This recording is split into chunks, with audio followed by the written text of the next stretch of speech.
Hi everybody, and welcome back to the channel. This is Rob's Social Experiment, and I'm Rob. Thank you so much for clicking on the video. In this video today, I'm going to be reacting to and reviewing the new Netflix series, I Am Not Okay With This. But before I get started, let's talk a little bit about the last episode. In the last episode, our main character, Syd, I think is finally coming to grips with the fact that in addition to all the other screwed up things that she has in her life, she also has some unexplained power that she doesn't know how to control. And in the last episode, we also saw her strike up a relationship with Stanley. I mean, this is a kid who's been her neighbor for a while, and she's never talked to him, but she begged him for a favor, and he was a good enough guy to help her out with it. And over the course of the day, they hung out. She got to realize that there's, this is a pretty interesting, nice guy. And by the end of the episode, they're alone and making out. So, are they a couple now? I don't know. But before we get into the next episode to find out where it goes from here, I always like to take a look at the episode titles to see what we can sort of expect. And the title for today's episode is The Party Is Over. So I think we can expect a party, which is not a big surprise because in every teenage movie, series, what have you, there's always a party scene. So you can expect loud music, you can expect dancing, you can expect alcohol, you can expect there to be no parents around for some unexplained reason, and you have a lot of those situations where the couples break off into different bedrooms. So there's all kind of potential for screwed up things to happen. If you mix teenage hormones and teenage drinking in a house with no parents, you're gonna have some teenage drama.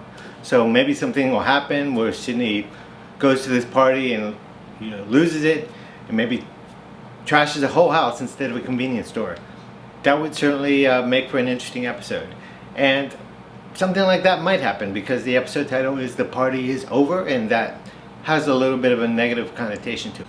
So, did Syd and Stan hook up? Are they a couple now? Is Sydney going to go to a party? Is she going to trash this party house with her unexplained powers? I don't know, but there's only one way for me to find out, so let's go. Dear Diary, I fucked Stanley Barber? You fucked Stanley Barber. You don't have to keep repeating it, man. It's right there. I'm sorry. I'm just processing. So, how was it? Honestly, having sex with Stan was really awkward. Great. Really? Something just didn't feel right. Really? I mean, so good at going down on me. I was like, whoa. So you want to hook up again? I really don't. Thanks so much. This is not. Don't worry, hon. It's on me. Thank you. How come you always make me pay? Because Dina is nicer to me than you are, and I like her better than you. Okay. That's like a joke. It's not really a joke. Bye. Like Sydney's look is like, fuck Okay, you, Mom. so here's the deal. What do you mean? You said that Stan was going down somewhere. Oh, I didn't. Yeah, you did. No, I really Oh did. boy. You told Dina that Stan was going down somewhere, and that it was really good at it. Yep. He's going down south to Mexico, and he's There's really Stan. good at it because he's such a great traveler. He's a very efficient packer. That's cool. Amazing packer. There he is now. That's cool. Oh yeah.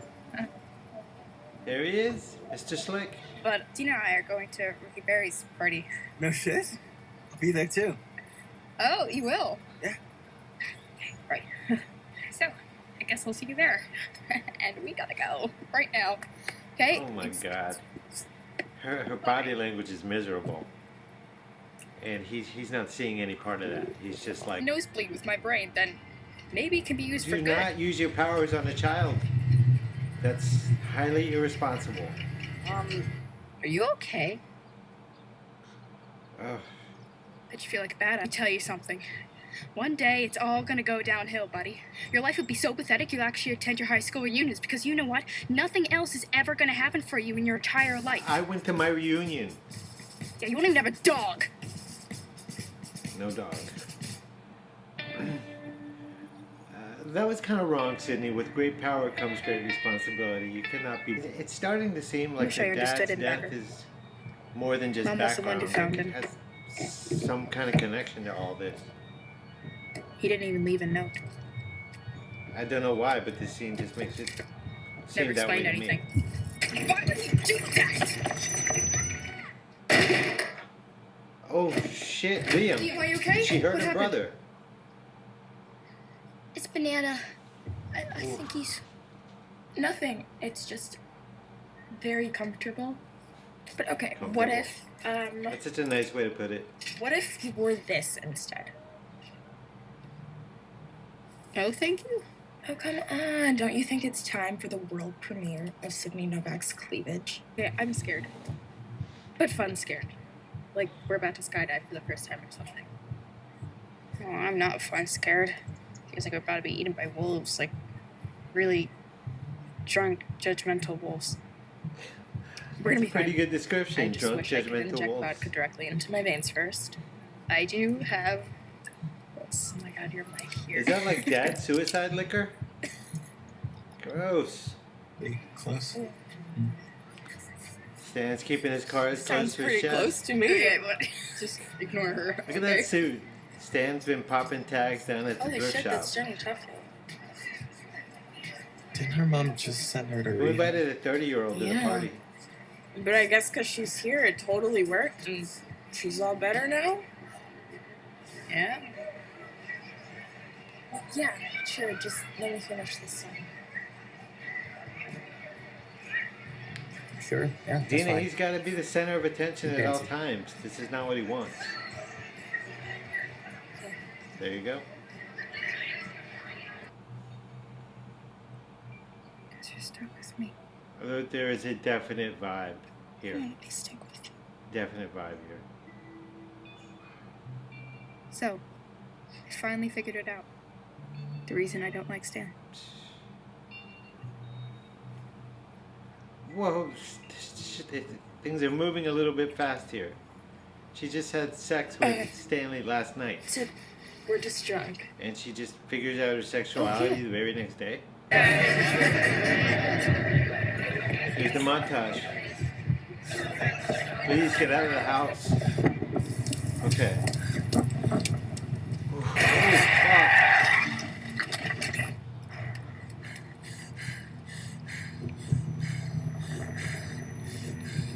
This is gonna be big.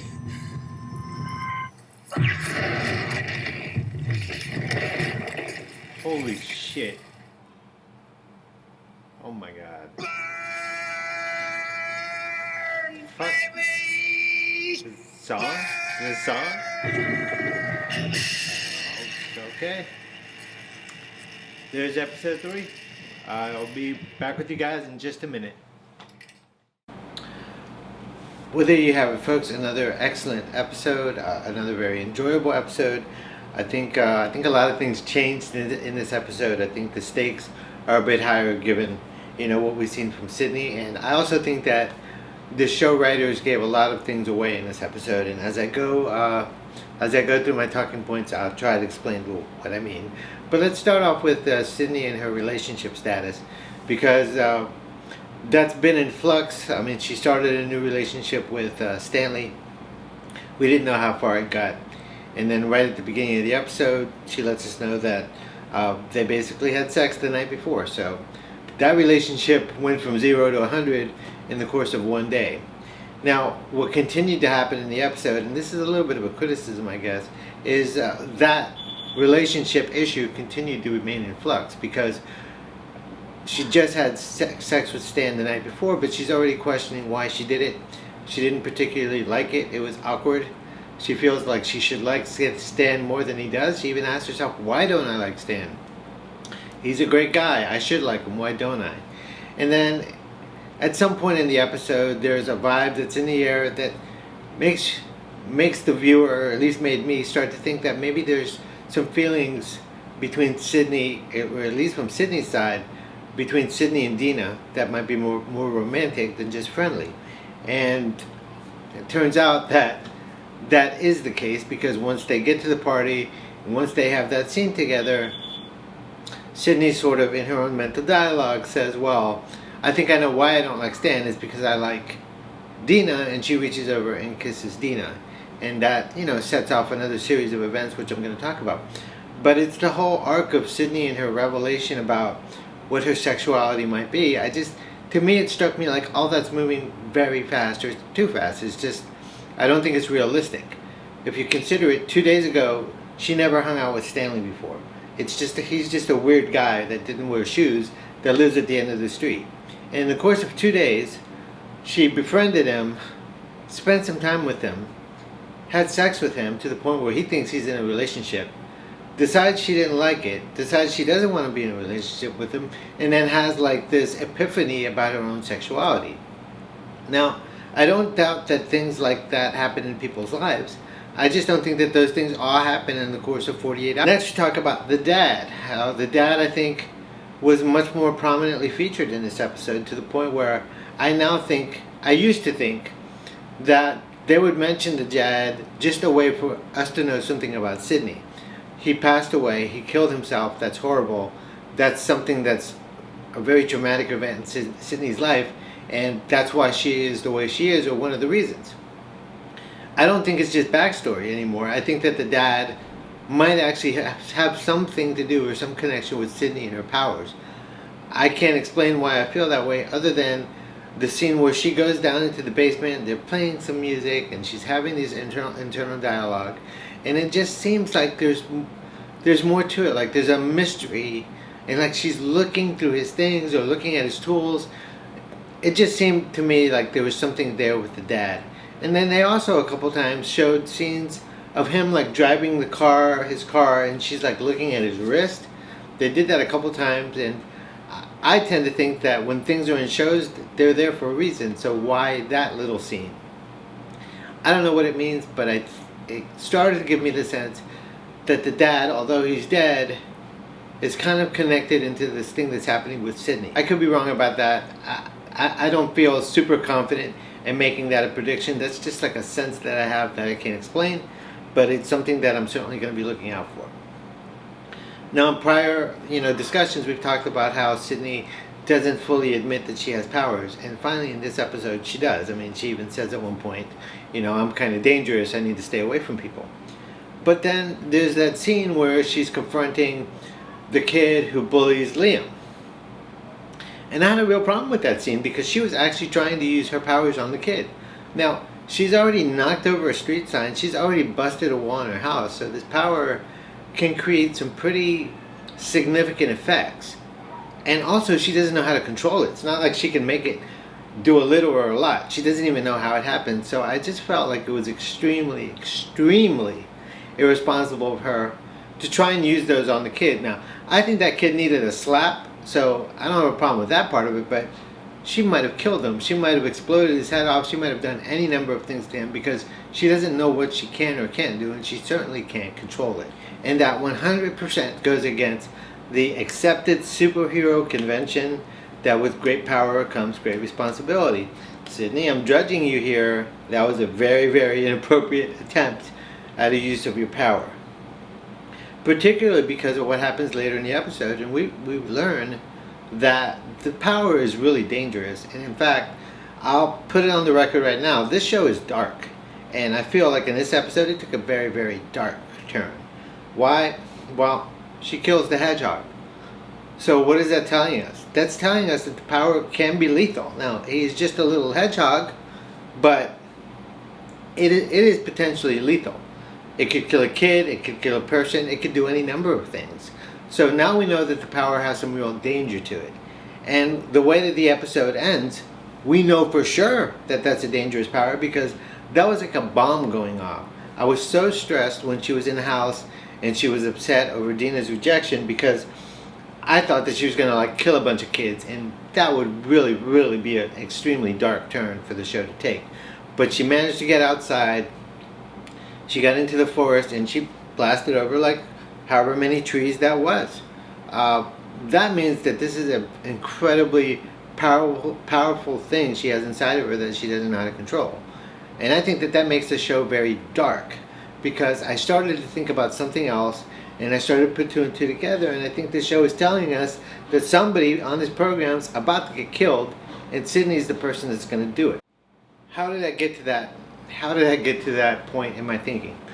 There's a scene where Dina is trying to get her to go to the party, and they're getting ready for the party, and Dina's trying to get her to, change her clothes. And Sydney's like, "What's wrong with my clothes?" She, you know, she's just wearing a sweatshirt and sweatpants or whatever it is, and Dina says, well, you look so very comfortable, which is a nice way of saying you look like you need to dress up a little bit to go out. She offers her a shirt, and Sydney's first response is, no thank you, I don't want that shirt. She wears it because Dina convinces her, and Dina has that kind of pull and influence over her. But the point is, that's not how Sydney dresses, and that's not how she would normally dress. And in the first 2 episodes, in parts of the reactions that have gotten, you know, sort of cut out, I remarked on her clothing being so drab and so boring. So why am I talking about clothes? Because I'm remembering the very first scene that they ever showed us in this series. And look at what she's wearing in that scene. Or here. I don't know where it's going to be, but it's going to be around here. She's wearing these clothes, and look at the clothes that she's wearing. Now, when I first saw this, I didn't think anything about it. But now that we know that Sydney does not wear clothes that show her shoulders off, just any ordinary day. On an ordinary day, she's dressing with the same sweater. She's going to wear that same sweater every day as long as she can get away with it. So, where is she going to be wearing a dress like that too? She's going to be wearing a dress like that to homecoming. She just got asked to homecoming, so we know that she's going.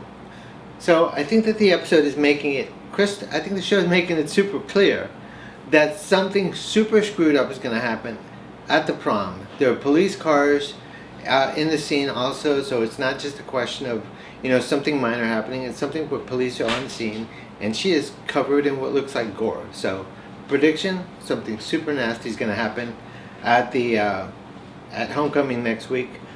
I think the show is giving that away 100% if you look back and consider all the clues that are there. Sure, I'm calling it right now. Something super screwed up is going to happen at that homecoming. Sydney's going to go off with her powers, and I don't know. So anyway, that's what I got out of the episode. I feel like, again, it was another entertaining episode. I really liked it. What did you guys think about the episode? Do you agree with my predictions? Am I just reading too much into little clues? Honestly, I don't typically watch TV shows or movies with such a discerning or critical eye, but now that I'm doing reactions, I am looking for any little detail that might give me insight into what the show's talking about or what might happen into the future. We're going to find out if that happens, and thank you so much for clicking on the video. I hope you guys like the video. If you like the video, I'd like it if you like the video. Consider subscribing and joining a small group of people that have signed up to see me do these reactions one at a time. I hope that you become a part of the experiment as well. So thanks again, everybody, and I'm going to see you in the next one. Peace.